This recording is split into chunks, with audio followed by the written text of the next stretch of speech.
আসসালামু আলাইকুম, কেমন আছেন সবাই? আমি এখন আপনাদের দেখাবো এত ভালোবাসার একটা জিনিস। দেখেন, মা থাকলে কি হয়। আমার ওয়াইফ বাবার বাড়ি বেড়াতে গেছে। দেখেন, রাত্রে আমার জন্য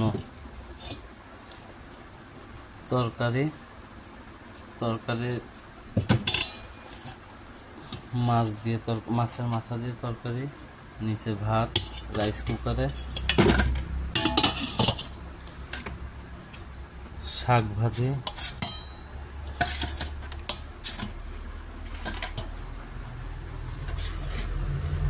এটা হচ্ছে মিষ্টি আলু পুরানো, তরমুজ, কলা, মগের দুধ। বলেন, এত কিছু একজনের পক্ষে খাওয়া কখনো সম্ভব? এটাই হলো মায়ের ভালোবাসা। ভালো থাকবেন সবাই। আসসালামু আলাইকুম।